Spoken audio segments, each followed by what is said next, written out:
Assalamualaikum warahmatullahi wabarakatuh. Pada kesempatan kali ini, pada mata kuliah Fikih Siasah, kita akan membahas tentang konsep kepemimpinan. Jadi ada beberapa konsep kepemimpinan yang dikenal dalam kajian Fikih Siasah. Yang pertama ada konsep khilafah, kemudian konsep imamah, dan konsep imarah. Kita akan bahas satu persatu. Yang pertama adalah konsep khilafah. Konsep khilafah ini pemimpinnya kita kenal juga dengan khalifah. Apa maksud dari konsep khilafah? Sebenarnya khilafah ini secara bahasa artinya penggantian atau suksesi. Maksudnya bagaimana?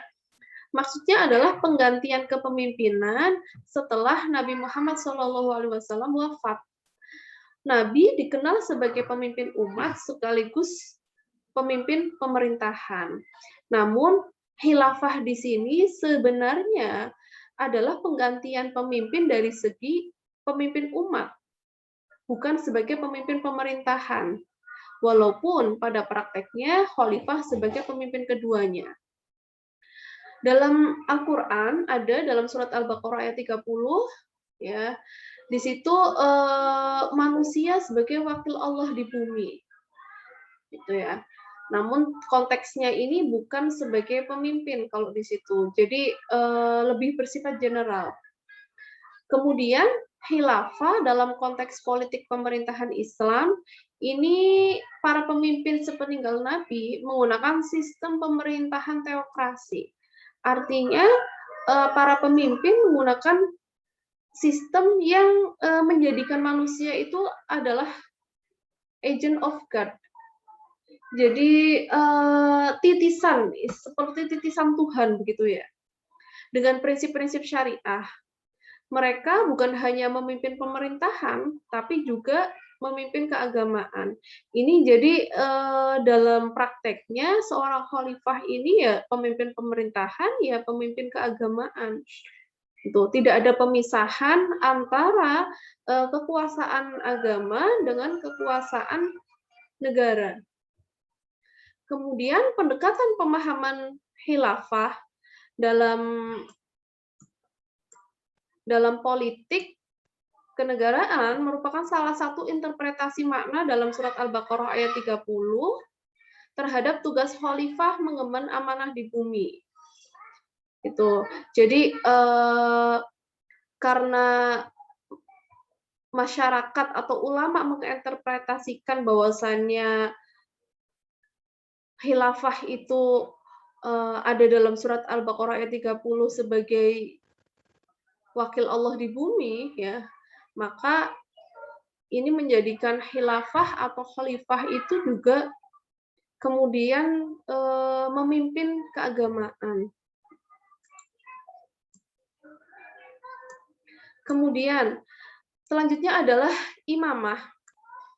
Jadi imamah adalah isim masdar atau ini dalam bahasa Arab ya, ini isim masdar atau kita bahasakan sebagai kata benda. Dari kata amama, kalau amama itu artinya di depan. Maka seorang imam gitu ya, ini adalah orang yang selalu di depan, memimpin. Kata imamah ini tidak disadarkan pada prosesi suksesi kepemimpinan seperti yang terjadi dalam proses khilafah. Kalau proses khilafah ini lebih cenderung bernuansa sosial ya.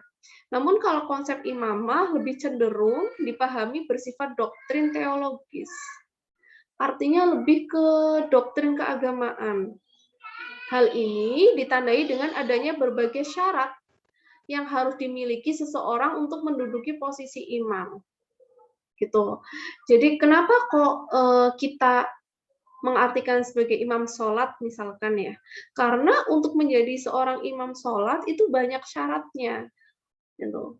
Harus laki-laki, sudah baligh, gitu kan. Jadi memang membutuhkan syarat-syarat tertentu, maka kata imam itu sifatnya lebih ke doktrin teologis, doktrin keagamaan dibanding nuansa kenegaraan begitu. Kemudian Konsep imamah adalah konsep yang meyakini bahwa seorang pemimpin adalah seseorang yang ditunjuk oleh Allah. Konsep imamah lebih banyak ditemui dalam literatur Syiah, aliran Syiah. Maka kemudian banyak berbicara mengenai akidah, ilmu kalam, bahwa mengimani imam sama wajibnya dengan mengimani Allah dan Rasul-Nya. Nah, untuk selanjutnya, sebutan imam atau konsep imamah itu lebih banyak dipakai oleh kaum Syiah gitu. Dan nanti arahnya malah tidak pada konsep kenegaraan, tapi arahnya pada konsep akidah gitu.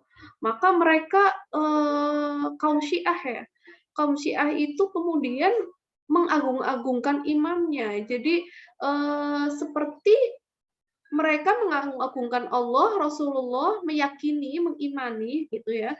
Maka mereka juga kemudian menjadikan seorang imam itu jabatan yang sangat sakral. Nah, bagi mereka imam adalah orang yang maksum. Orang yang maksum itu artinya adalah orang yang terhindar dari dosa.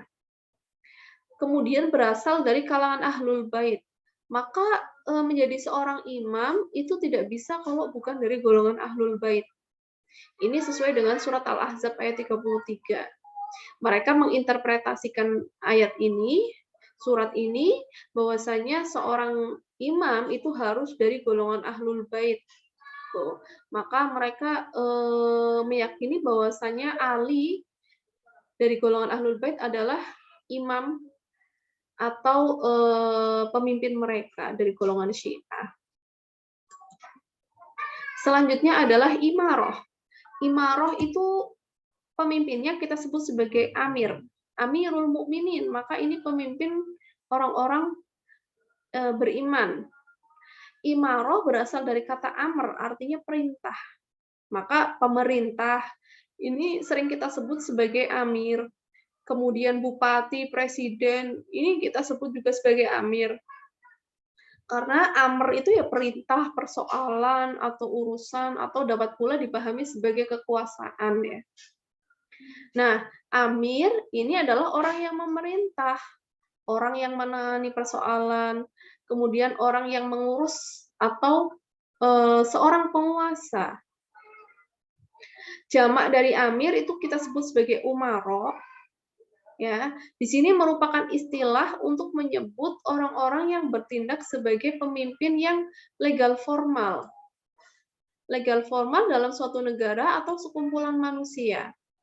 Jadi umaro itu jamak dari amir, penguasa, itu sifatnya lebih umum. Maka kenapa kok presiden, kemudian bupati, ini juga kita sebut sebagai seorang amir, karena sifat dari amir itu lebih nuansa sosialnya lebih kental ya dibandingkan tadi yang imamah.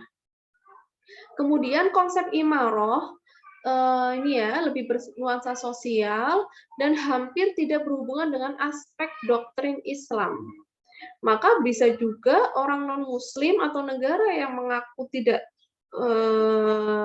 berasaskan hukum Islam itu juga memakai istilah amir. Itu karena ini umum sekali ya. Kemudian sistem nilai dan prinsip-prinsip kepemimpinan amir bisa menentukan kepemimpinannya bersifat Islami atau tidak. Gitu. Jadi karena umum itu. Selanjutnya adalah titik temu tiga konsep kepemimpinan dalam Islam. Saya ambil intisarinya ya, bahwa konsep khilafah ini lebih bersifat umum. Artinya, konsep khilafah mengindikasikan bahwa konsep imamah dan imaroh itu masuk dalam wilayah khalifah. Gitu. Masing-masing konsep dapat dipahami dengan pendekatan karakteristik yang berbeda.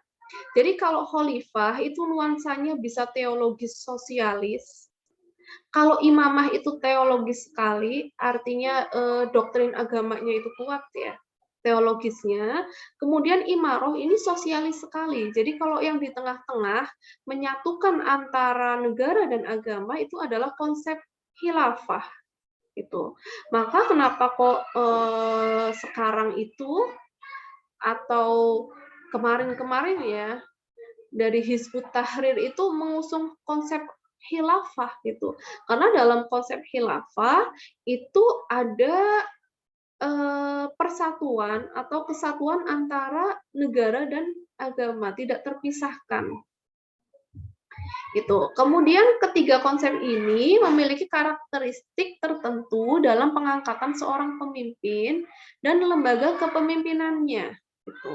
Jadi berbeda-beda antara khalifah, bagaimana kemudian sistem perekrutan kepemimpinannya, imamah, imaroh ini berbeda-beda. Gitu. Walaupun nanti dalam praktiknya ketiga sistem ini memperlihatkan praktik yang serupa. Ya mengangkat pemimpin, mengangkat wakil, kemudian wazir atau menteri-menterinya, kemudian nanti ada lembaga ahlul hal wal aqd atau kalau kita bahasakan itu seperti DPR, MPR gitu ya. Jadi pada intinya menggunakan konsep apapun hampir serupa prakteknya. Selanjutnya adalah mayoritas ulama Sunni lebih sepakat bahwasannya keterpisahan antara wewenang pemimpin sebagai kepala negara atau politik dan wilayah wewenang agama seperti praktik di Indonesia. Jadi kalau ulama Sunni itu berarti ya pengikut Ahlus Sunnah wal Jamaah ya. Ini lebih sepakat adanya keterpisahan antara agama dan negara gitu. Ini seperti yang ada di Indonesia. Jadi di Indonesia itu antara agama dan negara itu terpisah gitu. Terpisah tapi tidak terpisah yang kemudian sama sekali up to you gitu. Artinya negara tidak kemudian tidak merambah masalah agama, namun apa yang menjadi wilayah agama termasuk wilayah ibadah gitu ya. Kemudian negara tidak ikut campur. Nah, untuk ulama Syiah lebih sepakat untuk menggabungkan wewenang politik dan agama sehingga tidak ada keterpisahan ya antara agama dan politik di bawah kepemimpinan. Ini seperti praktik di Iran. Ada gelar Ayatullah Khomeini, ini mempraktekkan dua peran sekaligus antara agama dan negara. Ayatullah itu artinya ya seperti kemudian refleksi dari ketuhanan, maka ini pemimpin itu sangat sakral di sana. Kemudian menurut ahli politik Islam, tidak ada satupun dalam Al-Quran maupun hadis yang menjelaskan secara langsung baik tentang prosedur kepemimpinan dan bentuk negara, serta tugas politik dan agama bagi pemimpin. Otoritas kepemimpinan Islam pasca wafatnya Nabi ini justru diserahkan kepada masyarakat umum. Jadi dalam literatur sejarah itu tidak ada kemudian satupun gitu ya, satupun yang menerangkan bahwasanya bentuk negara harus seperti ini, pemimpin harus seperti ini, artinya model gitu ya, model kepemimpinan harus seperti ini. Tapi prinsip-prinsip kemudian bagaimana menjalankan negara, kemudian prinsip-prinsip bagaimana seorang pemimpin harus menjalankan peran sebagai kepala negara itu memang ada dalam Quran dan hadisnya, tapi kemudian sebuah nama atau sebutan itu tidak ada. Gitu ya. Syukron. Kalau ada yang mau ditanyakan silahkan. Saya akhiri dulu. Assalamualaikum warahmatullahi wabarakatuh.